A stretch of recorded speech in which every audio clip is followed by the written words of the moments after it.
On a warm Monday afternoon in the summer of 1881, two men stepped into the same railway carriage at London Bridge Station.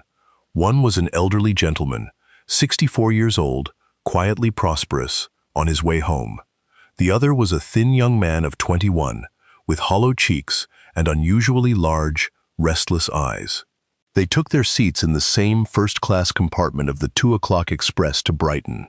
The whistle blew, the train pulled out.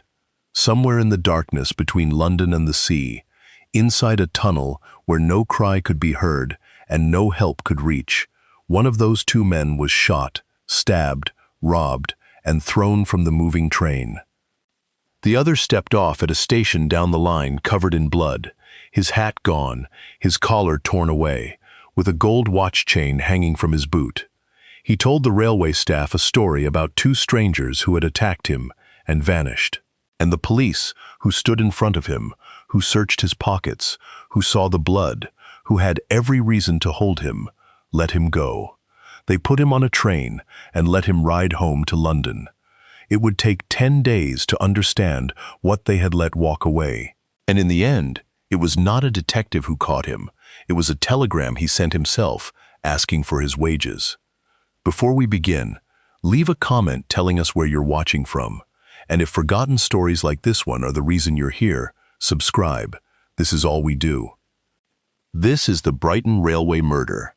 Isaac Frederick Gold was 64 years old, and he had built a comfortable, careful life out of bread. He had spent his working years in the baking trade, and by 1881 he had largely retired, having sold off most of his business. One shop remained, in East Street, Walworth, on the south side of the Thames, and Gold kept up a small, fixed routine around it.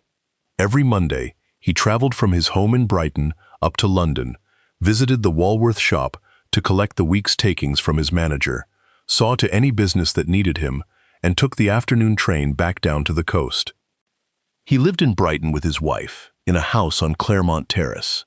He was, by every account, a peaceable man of regular habits, the kind of man his neighbors would have recognized on sight, doing the same unremarkable things at the same unremarkable hours. He also dealt a little in coins on the side, and on this particular Monday he was carrying a substantial sum of money collected from his shop, along with a gold pocket watch he wore on his person. Nothing about that morning told him it would be any different from 100 Mondays before it. He collected his money, he stopped at his bank, and in good time he made his way to London Bridge Station to catch the 2 o'clock express, and settled into a corner seat of a first-class compartment for the familiar journey home. The young man who stepped into that same compartment was Percy Lefroy Mapleton. He was 21 years old, and almost nothing about the life he presented to the world was true. His childhood had been marked by loss. His mother died when he was 6. His father was largely absent, and by later accounts, suffered a serious decline of the mind. Percy was raised by an aunt in Wallington, in Surrey, and grew up with ambitions toward journalism, selling occasional pieces to minor publications for small and irregular sums. He had spent time in Australia, and on the voyage home he behaved so erratically that the ship's officers had felt it necessary to restrain him. Back in London, he became fixated on a young actress, a woman who later stated plainly that she had never so much as met him. By the summer of 1881, Percy Mapleton was a young man of pleasant surface manners and a wildly inflated sense of his own importance. He told people he was owed an inheritance. He spoke of an opera he claimed to have acquired from a German composer, and of an income that would come to him once he married.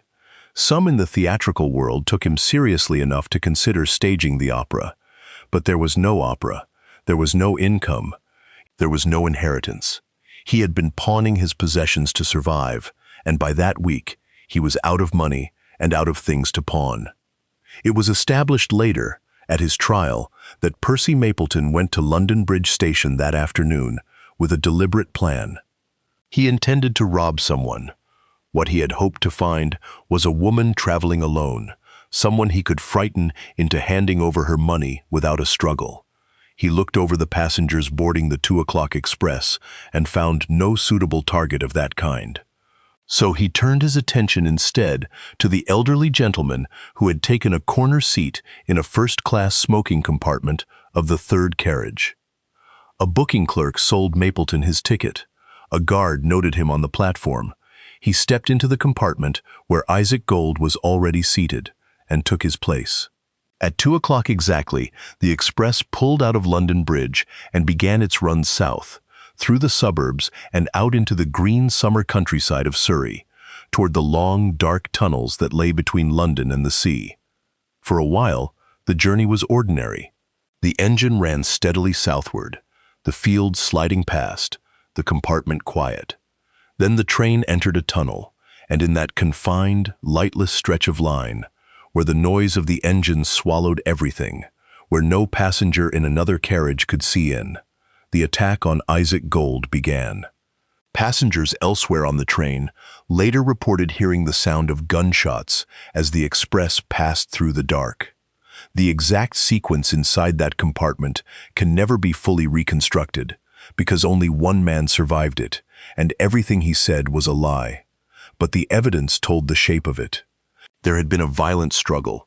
A pistol had been fired more than once. A knife had been used, and when it was over, Isaac Gold's gold watch and the money he carried were gone, and his body had been forced out of the carriage while the train was still in motion, left behind in the dark of the tunnel. The young man rode on toward Brighton, alone in a compartment marked with blood. When the express drew into Preston Park Station, just short of Brighton, a ticket collector named Richard Gibson went to do his rounds. A figure at a carriage window was beckoning him over. What Gibson found when he opened the door stopped him. The young man inside was covered in blood. His hat was gone. His collar and tie were missing. There was blood across his face and neck, blood on his clothes, blood on the footboard and the door handle and the mat. 3 bullet marks were later found, driven into the woodwork of the compartment, and there, dangling from the young man's boot, was a length of gold watch chain. When Gibson pointed at it, the young man said, quite calmly, that he had put it there for safety. He gave his name as Arthur Lefroy and told his story. He had been attacked, he said, by 2 other passengers as the train entered a tunnel. They had struck him on the head and knocked him senseless. When he came to, the compartment was empty and his attackers were gone. It was, from the very first word, a fabrication, but it was told with enough composure to buy him time. Gibson took the young man on to Brighton, where he was handed to the station staff and then to the police. At the police station, Arthur Lefroy made a formal complaint against his supposed attackers and even had the nerve to offer a reward for their capture. He was taken to the county hospital, where a doctor examined his wounds and found them, for the most part, superficial.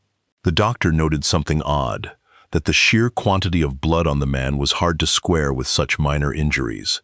He urged him to stay for observation. Mapleton announced that he had an urgent appointment in London and left. He was searched. In his pockets, officers found 2 foreign medals, which he denied all knowledge of. And still, despite the blood, despite the story that didn't hold, despite the watch chain in his boot, neither the Brighton police nor the railway police believed they had grounds to hold him.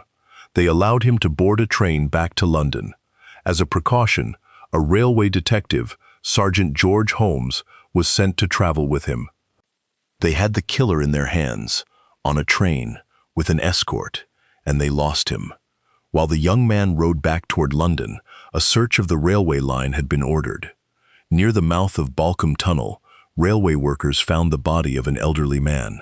It was carried to Balcombe Station and laid in a shed beside a hotel. A pocketbook on the body gave up his name at once: Isaac Frederick Gold, of Claremont Terrace, Brighton, age 64. He had been shot, and he had been stabbed several times. A bloodied knife was found on the line near him. His gold watch and chain were gone. The money he had collected that morning was gone, and 2 hats were recovered from the track, one belonging to Gold and one to the young man who had stepped off the train at Preston Park with a story about strangers. Officers went to Gold's home in Brighton.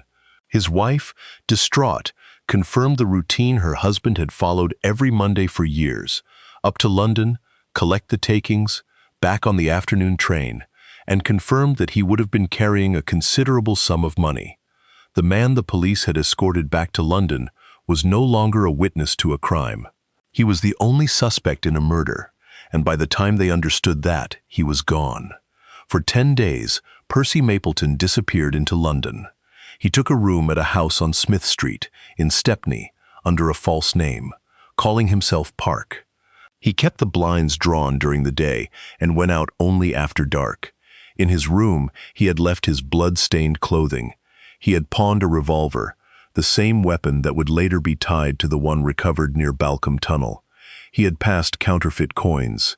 He had done, in other words, a reasonably careful job of vanishing. And then he undid it himself. He sent a telegram to his employer, asking that his wages be forwarded to his address in Stepney. His employer, who by now had seen the name Lefroy splashed across every newspaper in England, recognized it at once and went straight to the police. Officers came to the house on Smith Street.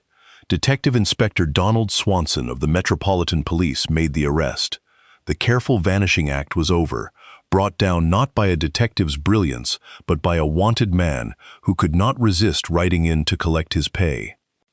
The trial of Percy Lefroy Mapleton opened in November of 1881, before the Lord Chief Justice himself, at the Maidstone Assizes.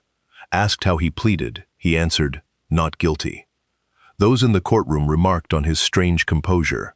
He sat with his arms folded, appearing far more concerned with the impression he was making on the room than with the charge that could hang him.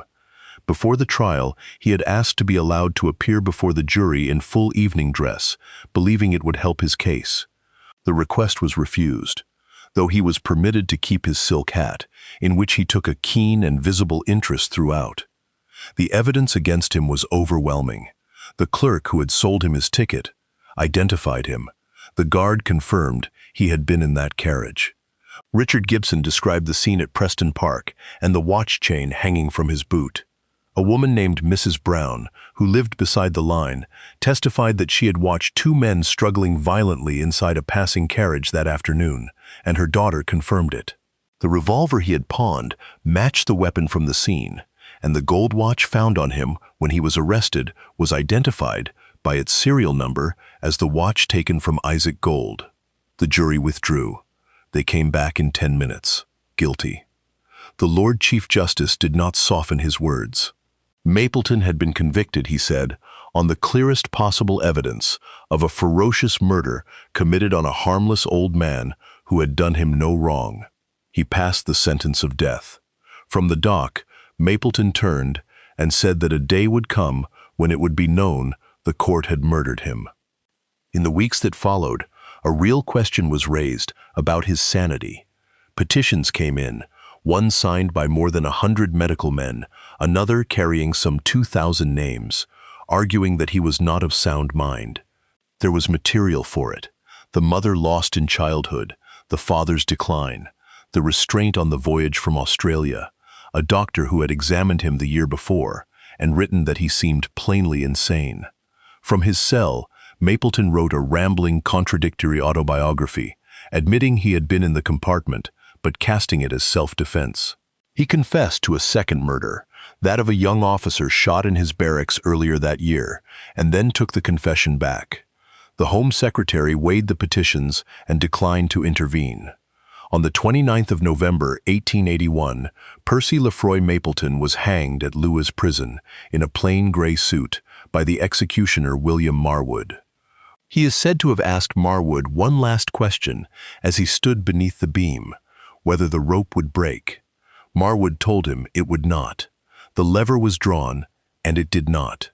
For all the horror of it, the Brighton railway murder left one lasting mark on the way crimes are solved. While Mapleton was still at large, a newspaper, the Daily Telegraph, printed an artist's impression of his face, built up from the descriptions of people who knew him. It was the first time a composite likeness of a wanted man had appeared in a British newspaper, and it changed something. Reports of sightings poured in from across the country. Most were wrong. At least one innocent man was briefly arrested. But the idea had arrived, that the public could be handed a face and enlisted in the hunt. In time, a waxwork of Mapleton would join the other notorious figures in the Chamber of Horrors at Madame Tussaud's. There is one more thread worth pulling. The coroner who presided over Mapleton's inquest after his execution was a man named Wynne Baxter, the same coroner who, 7 years later, would open the inquests into the victims of Jack the Ripper. The case sat, quietly, at the edge of a much darker chapter still to come. And Isaac Gold, the quiet man, the retired baker, the husband of regular habits, who had simply been riding home with the week's takings in his pocket, slipped out of the story that his own death had set in motion. The killer got the headlines, the sketches, the waxwork. The victim got a shed beside a railway station and a grave in Brighton. A quiet man boarded a train on an ordinary Monday afternoon.